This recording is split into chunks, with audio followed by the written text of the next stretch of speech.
क्योंकि यही टाइम है, इसको हम लोग गोल्डन टाइम कहेंगे। यही टाइम है जब झारखंड के लोग थोड़ा पढ़े लिखे हैं, थोड़ा जानते हैं, थोड़ा समझते हैं, दो चार को कंपटीशन को निकाल सकते हैं, दो चार को बढ़िया परीक्षा में बैठ सकते हैं। इसीलिए लोग का पेट में दर्द है, क्योंकि सारा सिंडिकेट तो बाहर का है ना, सारा सिंडिकेट बाहर का है, इसीलिए लोग का पेट में दर्द है। ये लोग कभी नहीं चाहेगा कि गोल्डन एज में नौकरी निकले।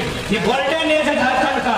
यहाँ प्रत्येक घर में अब मोटा मोटी पढ़ने लिखने लगे हैं, शिक्षा का मतलब जानने लगे हैं। ये गोल्डन एज है। इस गोल्डन एज में लोग कभी नहीं चाहेगा कि वैकेंसी निकालेंगे और झारखंड के लोग को मास्टर बनने देंगे, झारखंड के लोग को दरोगा बनने देंगे। पता है इन लोग कब वैकेंसी निकालता है? इन लोग 2004 में निकाला था। सुनिएगा, बड़ा मजा आएगा। 2004 में पहली बार प्राइमरी टीचर का वैकेंसी आया था। प्राइमरी टीचर समझते हैं ना? ए तुम्हारा दीदीरा प्राइमरी टीचर माने बटे 5वां तक का मास्टर, जो 5वां तक का बच्चा को पढ़ाता है उसको प्राइमरी टीचर कहते हैं। झारखंड में ये बहाली पहली बार 2004 में आई थी। जो भी पढ़े लिखे दादा लोग उनसे पूछिए जो मास्टर बने हैं या मास्टरी लाइन में हैं, उस समय क्या मांगा गया था पता है? बीएड मांगा गया था। आज भी पूरे भारत देश में प्राइमरी टीचर के लिए कहीं बीएड नहीं मांगा जाता। आज भी 2022 में कहीं बीएड नहीं मांगा जाता है। तो क्या मांगा जाता है? Inter plus DElEd. इंटर मांगा जाता है 5वां का मास्टर बनने के लिए। आज भी इंटर मांगा जाता है। अरे बेईमान लोग, चोर चुहार लोग, आज से 20 साल पहले बीए मांगा था। क्यों मांगा था? क्योंकि झारखंड नया नया बना था। यही जो हम बात के गोल्डन एज है। हम लोग पढ़ने लिखने में उतना आगे नहीं थे, इस बात को मानना होगा। झारखंड बने क्या? जंगल में, पर्वत में, पहाड़ में रहना, खेती बाड़ी करना, नदी नाला में रहना।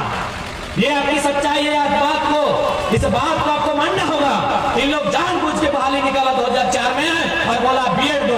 तो बीएड कहां से आएगा? सब यूपी बिहार से आएगा। 80% मास्टर यूपी बिहार का होगा। 80% 2004 की बहाली में 80% यानी 10 में 8 को मास्टर यूपी बिहार का होगा। इतना बेईमान है लोग, इतना गंदा नीति बनाता है। अरे आज बनाओ ना, तुम कौन नीति बनाता है? क्योंकि आज झारखंड में पढ़ने लगा है, झारखंड आज लड़ने लगा है, इसीलिए इनका पेट में दर्द होने लगा है। इसीलिए इनका पेट में दर्द होने लगा है। इसलिए आज आपको सड़क में आना होगा और जुल्म जो करने वाले जो भी सरकारें रहे, हम ये नहीं कह रहे वर्तमान, इससे पहले जो सरकार थी उससे लेकर तमाम सरकारें केवल ऐसी पॉलिसी बनाती है जिससे झारखंड को लूट सके। इनकी विचारों को आज उखाड़ कर फेंक देना होगा। अगर नहीं सामना करते हैं तो हम स्पष्ट कह देंगे हमारे लोग रहेंगे।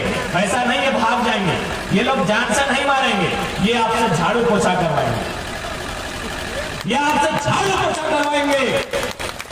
जाइए शहर के किसी कोने में देखिए, चाहे जमशेदपुर हो, मानवा हो, सोनारी हो, साक्षी हो, आदित्यपुर हो, गमरिया हो, कांड्रा हो, चले जाइए और जाके देखिए बड़ा बड़ा बिल्डिंग किसका है? सब बाहर के लोगों का है। तो आपके लोग वहां क्या कर रहे हैं? ना कोई बहन किसी का बच्चा खिलाती है 3000 में, कोई बहन किसी का घर का झाड़ू पोछा लगाती है, कोई बहन किचन में काम करती है, और भाई लोग ये घास काटने का काम करता है, कोई दरवाजे में सलाम हुजूर।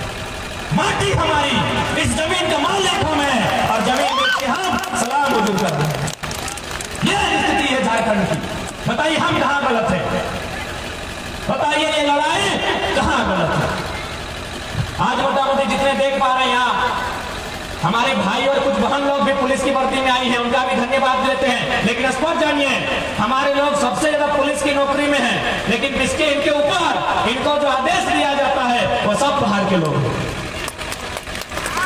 सब बाहर के लोग हैं, इनको जो आदेश दिया जाता है। यहाँ भी आपको एक बात को समझना होगा, अंग्रेजों की एक पॉलिसी को आपको समझना होगा। भारत में पुलिस का व्यवस्था कब आया था पता है आपको? भारत में पुलिस का कानून कब आया है? नहीं जानते हैं? सुना देते हैं, क्योंकि ये बात प्रत्येक झारखंडी को नहीं, प्रत्येक हिंदुस्तान के लोगों को समझना होगा कि पुलिस का निर्माण क्यों किया गया है। इस बात के बाद आपको समझ में आ जाएगा। भारत में पुलिस का कानून अंग्रेज लेके आए थे, इंडियन पुलिस एक्ट 1861। 1861 में पहली बार पुलिस का बहाली किया गया था। किस इसलिए पता है क्योंकि अंग्रेज 3 लाख थे, अंग्रेज मात्र 3 लाख ছিল আর আমাদের সংখ্যা 30 करोड़, 30 करोड़ हमारे भारत लोग संख्या 30 करोड़, अंग्रेज 3 लाख। अब बताइए अगर 30 करोड़ लोग खाली फूंक मारते तो 3 लाख अंग्रेज लोग उड़ के इंग्लैंड वापस चल जाता। हम लोग 30 करोड़ थे, तब अंग्रेज लोग पूरा घुमा, बोला अरे भाई कैसे कंट्रोल होगा, कैसे कंट्रोल करेंगे? बोला कंट्रोल, ये भारत देश है, यहाँ विविधता है, यहाँ लोग अलग अलग जाति धर्म के नाम पर बटे हैं, यहाँ लोगों में तालमेल नहीं है और ऊपर से गरीबी है, तो क्या करते हैं, चलिए वो पुलिस की बहाली करते हैं। उन लोग इंडियन पुलिस एक्ट 1861 में बनाया और बोला जितना जमादार हवलदार होगा सब भारत का लोग होगा, ऊपर में एक भी नहीं बने देना। उस समय आईएएस आईपीएस नहीं, आईसीएस था, Indian civil service. Netaji Subhash Chandra Bose उस परीक्षा को पास किए थे, आपको जानकारी होना चाहिए। इंडियन सिविल सर्विस, जिसको आज बोलते हैं Indian police service, Indian administrative service, वही उस समय था इंडियन सिविल सर्विस, आईसीएस। तो क्या राय था अंग्रेजों का कि एक भी भारत का आदमी को आईसीएस नहीं बनने देना है, इनको क्या बनना है, हवलदार, जमादार, इनको पुलिस बना के रखना है। और कराना क्या है, इनसे काम क्या लेंगे ना? जब कोई किसान आंदोलन करेगा, जब कोई मजदूर आंदोलन करेगा, जब कोई भारत का आदमी हमसे खिलाफ लड़ेगा, इसी के माध्यम से उसको पिटाएंगे। आज इतिहास सामने है, भले ये बहन लोग हमारी है, हमारी आपके दादा लोग कम सीनियर है सबको, लेकिन ये सरकार के लोग है, सीधा बात है। भले ये हमारे भाई हैं, हमारी बहन है, लेकिन ये सरकार के लोग हैं। और सरकार को कौन चलाती है? टाटा, अडानी, अंबानी, बिरला। यदि उनको लगा कि इस भीड़ में उनके खिलाफ बात हो रही है, वो कॉल घुमाएंगे मंत्री, जय मंत्री क्या हो रहा है, मंत्री डीसी को, डीसी एसपी को, एसपी थानेदार को लाठीचार्ज। भले हमारे लोग हैं, हम स्वीकार करते हैं, हम सम्मान करते हैं, लेकिन सच्चाई से आप मुंह नहीं फेर सकते हैं। आप एक इतिहास दिखाइए कि पुलिस की लाठी किसी कंपनी के सीएमडी या जीएम पे चली है, एक इतिहास हमको दिखाइए, है क्या? यही तो साजिश थी, क्योंकि किसान जब भी, इधर भी किसान का बेटा, इधर भी किसान लोग। अंग्रेज वही ना किया था, डिवाइड एंड रूल। वो भाई, इसी में से हमारे बीच कितना आंदोलन हुआ है। हम लोग रांची जब भी पहुंचे आंदोलन करने के लिए, तो आंदोलन में आके बोलता है हमारे दादा के यहाँ ड्यूटी दे देना, हमारे भैया के यहाँ ड्यूटी दिया है। रांची हम लोग जब भी पहुंचे हैं, हम लोग के साथ में जितना लड़का जाता है, बोलता ही तो मेरा मौसी का लड़का है, ये पुलिस तो खड़ा है। ये बहुत बड़ी साजिश है भारत देश की। वो लोग जानता है कि गरीबों को गरीब बना के रखना है, इन लोगों को कंट्रोल में रखना होगा, और कंट्रोल में लाठी से रहेगा, तो लाठी किससे? किसी के वो भाई से पिटवाएंगे। इसलिए हम स्पष्ट कहेंगे, यदि कभी भारत जो जलियांवाला बाग में हुआ था 13 अप्रैल 1919, यदि कभी हमारे साथ हो, तो हम लोग किससे बदला लेंगे? जनरल डायर से। उधम सिंह जनरल डायर को लंदन में घुस के मारा था, तो जनरल डायर का माने जो आदमी ऊपर बैठ के हमारे बीच हमारे लोगों को लड़ा रहा है, हम इनसे किसी से नहीं उलझेंगे, हम जनरल डायर को अंग्रेज में घुस के मारेंगे। अब ये हमारा जनरल डायर गुजरात में है ना, कहाँ बैठा है, ना दिल्ली में बैठा है, ना रांची की राजधानी में बैठा है, खोज के निकाल लेंगे। आप समझ गए ना जनरल डायर कौन है? जनरल डायर यानी तमाम वो बेईमान लोग जो ऊपर बैठा है, कोई सीएमडी के पोस्ट पर है, कोई बड़े अधिकारी के पोस्ट पर है, और एक भाई को एक भाई से लड़ाता है। तो जनरल डायर को जैसे उधम सिंह ने लंदन में घुस के मारा था, इनका भी इंसान देना हो। तैयार हैं? रेडी अच्छे ना तैयार? क्योंकि आज तो लड़ना होगा, नहीं लड़ते तो यहाँ भूगोल तो बता ही दिए क्या होने वाला है। एक एक बिट्टा जमीन, पाई पाई जमीन धीरे धीरे खत्म हो जाएगा, नौकरी चाकरी खत्म हो जाएगा, लास्ट में कटोरा मिलेगा, यहाँ भी एक बड़ा फैक्ट्री आएगा, 18 एगो तल्ला बनेगा, सब बाहरी लोग वहां कब्जा करेगा, और हमारी बहन जाके वहां बर्तन मांगेगी। ये झारखंड की सच्चाई है, ये हम नहीं कह रहे हैं, ये गवर्नमेंट की रिपोर्ट कहती है कि झारखंड में लगभग 75,000 जो लड़की हैं, जो हमारी बहन है, वह दिल्ली में दाई का काम करती है। सरकार की रिपोर्ट कहती है यही एगो केरल नाम का राज्य है, वहां से यदि कोई बहन घर से बाहर निकलती है तो डॉक्टरनी, नर्स या टीचर बन के वापस आती है, हमारी बहन नौकरानी बनने लगती है। कितना दुर्भाग्य का विषय। इस साजिश को आज आपको समझना ही होगा, क्योंकि आप जिनके भरोसे बैठे हैं ये लोग साथ नहीं देंगे। हम 2 दिन वहां इचा डैम के सामने सभा किए, हम बोले यार इचा डैम तो यही तो मंत्री है, खुदरा भूत तो यही का मंत्री है, खुदरा भूत तो यही का मंत्री है, फिर क्या दिक्कत है? हम लोग को बोले तो बोला मंत्री जब नहीं बना था तो बोला कि इस बार जिता दो, डैम को बंद करा देंगे। हम बोले अब क्या हुआ? बोला पीछे के दरवाजे से इसको बड़ा बड़ा अटैची मिल गया। ये तो स्थिति है। 126 गांव ईचा डैम में 126 गांव डूबेंगे, वो डैम बना नहीं है। आपका डिमना और चांडिल डैम तो बन गया, ईचा डैम में भी 126 गांव उजाड़ दिए जाएंगे। बताइए कहां जाएंगे वे लोग? डैम किसके लिए बना है? बिजली के लिए। अरे झारखंड में हमको लगता है 10,000 मेगावाट का बिजली बनता है, जबकि झारखंड में बिजली देने के लिए 1500 मेगावाट काफी है। हम ठिका नहीं लिए बंगाल, बिहार, उड़ीसा का। आप जमीन दीजिए, डैम बनाइए और बिजली बनाते रहिए। दिक्कत है तो सोलर लाइट से बनाइए। हम अपना गांव बर्बाद करके जमीन में बिजली बनाने नहीं देंगे। हमारे यहाँ 1500 मेगावाट काफी है। आपकी जानकारी के लिए बता दें, झारखंड में बिजली फुलफिल करने के लिए 1500 मेगावाट का बिजली काफी है, लेकिन पतरातू में 2000, पिपरवार में 22, 4000 मेगावाट और गोड्डा में 1600 मेगावाट। अभी इतना मेगावाट तो कितना बनता है? 1500 मेगावाट काफी है झारखंड में। हम ठिका लेकर रखे आपका क्या?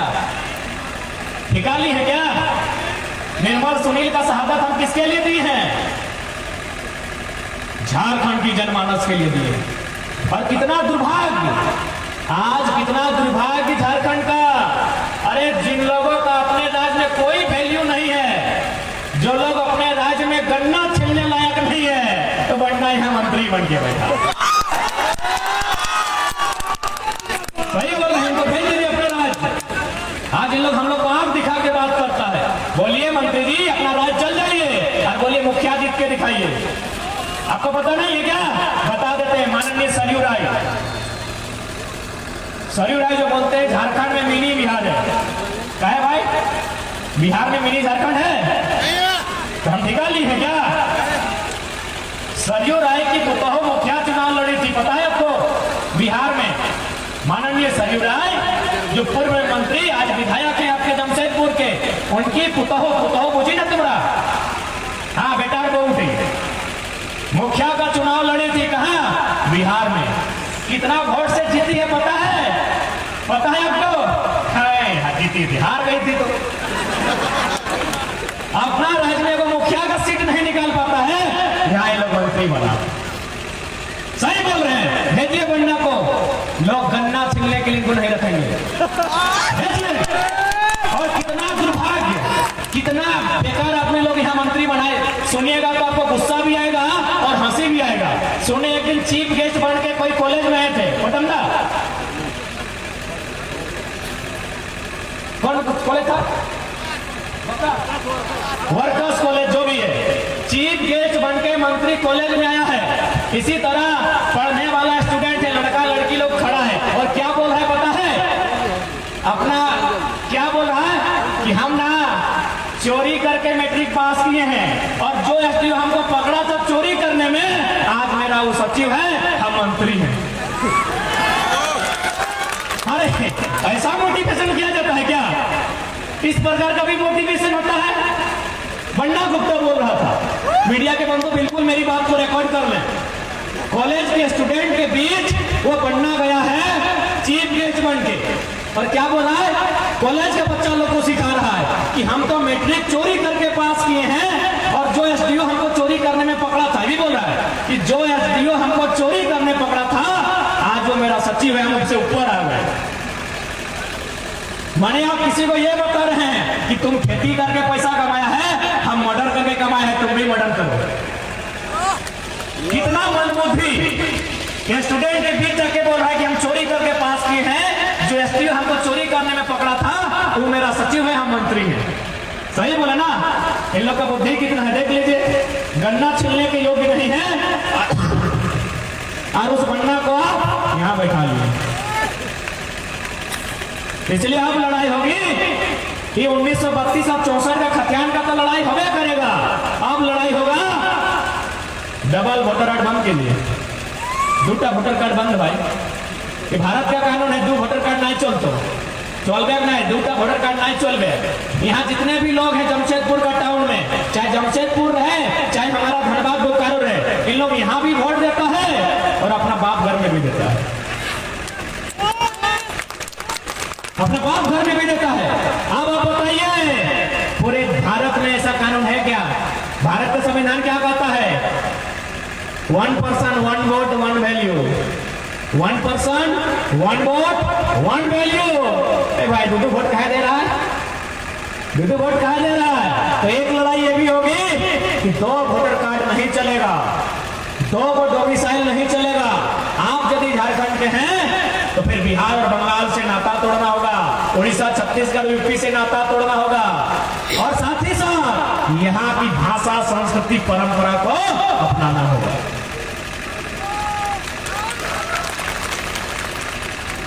मुन्ना गुप्ता भी बोलता है और उधर हमारा एगो बेरमो बोकारो में भी विधायक है, वो भी बोलता है कि जो झारखंड में पैदा हुआ है वो भी झारखंडी है। मुन्ना गुप्ता एक दिन टेम्पू स्टैंड बोल रहा था, खैर एक्चुअली में वो इंसान टेम्पू संघ का अध्यक्ष के लायक है, वो बात सही है, मंत्री के लायक नहीं है। स्टूडेंट को बोलता है चोरी करके पास में, तुम भी चोरी करो, हम मंत्री बन गए हैं। तो टेम्पू स्टैंड में भाषण दे रहा था कि जो झारखंड में पैदा हुआ है वो झारखंडी है। वहां बेरमो का विधायक को भी भाषण दे रहा था कि जो झारखंड में पैदा हुआ वो झारखंडी है। तो हम सवाल किए मीडिया के माध्यम से कि जाके विधायक से पूछिएगा कि आपका विधायक है, आपका घर में 2-4 को नौकर चाकर है, 50-60 को हाईवा है, 100-200 डंपर है, तो यदि कभी किसी दिन आपकी नौकरानी का बच्चा आपके घर में पैदा हो जाएगा, आधा दीजिएगा जायदाद, तो आधा दीजिएगा। बोका था कुछ भी बोलना है, मतलब जो पैदा हुआ झारखंड में झारखंडी है, ठीक है, अच्छा बात है।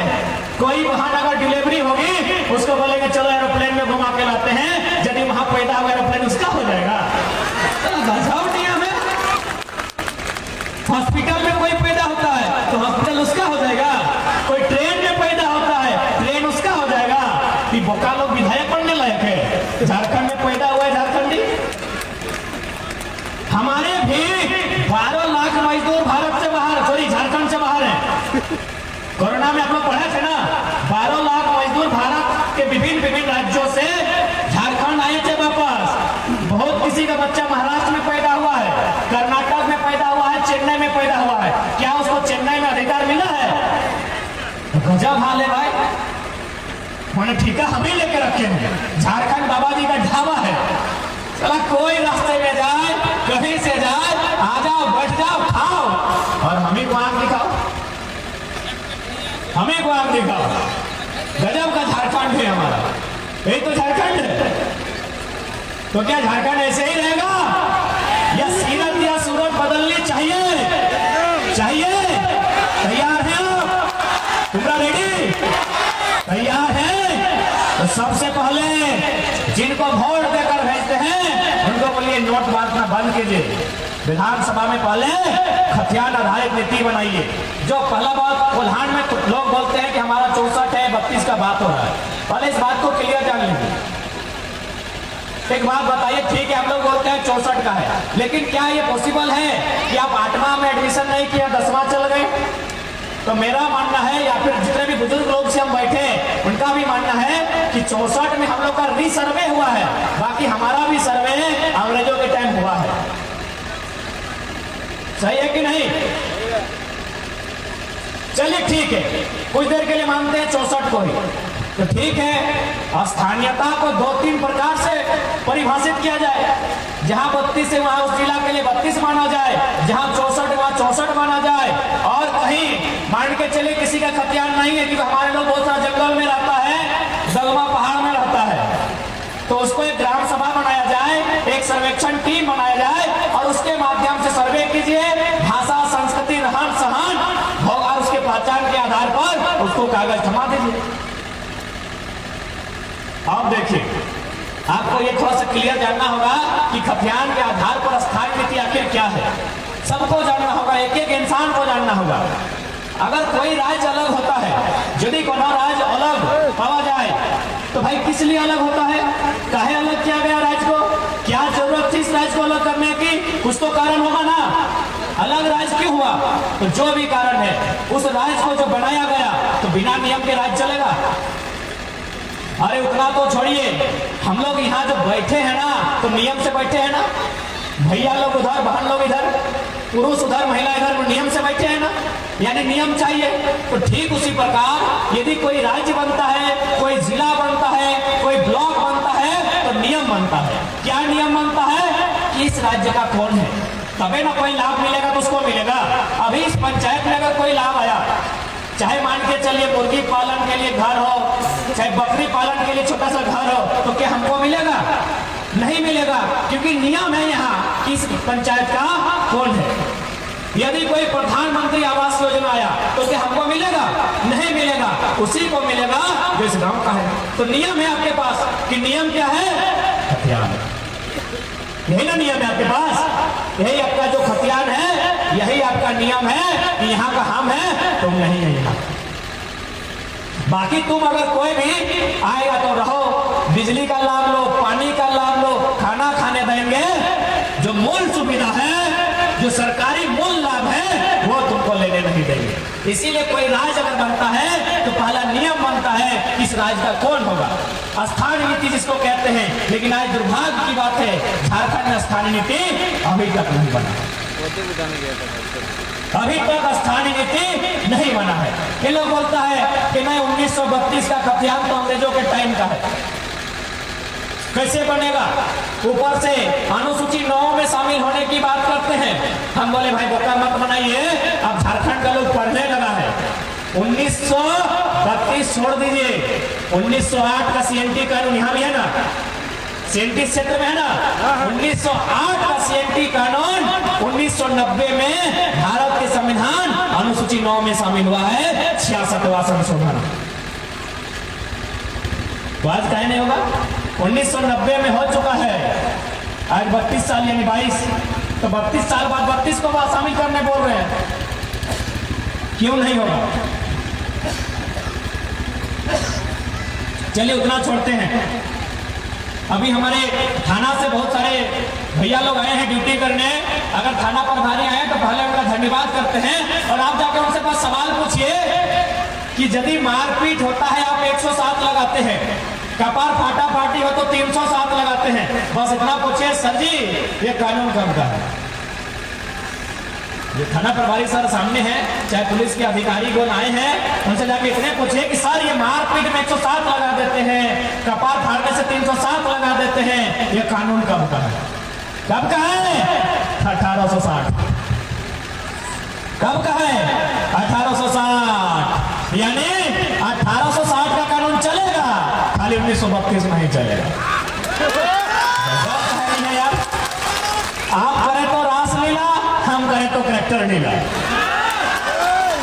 1860 चलेगा, 1860 का कानून चलेगा, चलेगा नहीं दौड़ेगा, लेकिन 1932 नहीं चलेगा, क्योंकि बाहरी का पेट में दर्द होगा। 1932 नहीं चलेगा। चलिए अब थाना प्रभारी सर को छोड़ देते हैं। कोई वकील भैया आए हैं क्या कि करिया करिया कोट वाला सर? उनसे पूछिएगा कि आप लोग करिया करिया काहे पहनते हैं? एक तो इतना इतना पसीना देता है, गर्मियों में पहन लेते हैं, काहे पहनते हैं? सीधा सा बात है, अंग्रेज कहाँ का था? इंग्लैंड का।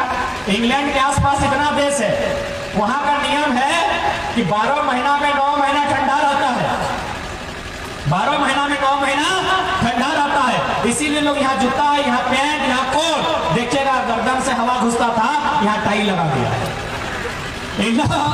70 साल में अंग्रेज का टाई नहीं खोल पाया है और बोलता है अंग्रेजों का कानून नहीं चलेगा। पहले टाई खुलवा के आइए, पहले वकील का टाई खुलवाइए कि पैंट खुलवाइए करिया और अपना ड्रेस पहनाइए।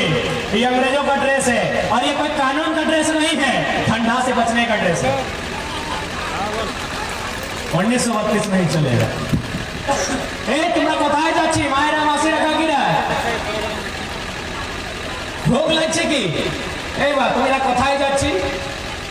এই মতন এইরকম কেসে চলবে গো? আমি ধনবাদ से এসেছি, তোমরা আমাকে পুছলাম না কি ছেলেরা তুমি খাবি কি নাই খাবি? তুমি कंजूस बुझाची तुम्हारा बस। ठीक है, इनको बैठाने हमको आता है। क्योंकि झारखंड का जो ये लड़ाई स्टार्ट हुआ था, ये भाषा से लेकर हुआ था। यानी हमारी भाषा, हमारी परंपरा, हमारी संस्कृति भी थोड़ा सा अलग है। हाँ, ये अलग बात है कि झारखंड में एक संस्कृति नहीं है, एक भाषा नहीं है, एक तरीका नहीं है, सबका थोड़ा थोड़ा अलग है। लेकिन बाकी जो राज्य है उनसे अलग है। हमारे गाने का तरीका अलग है,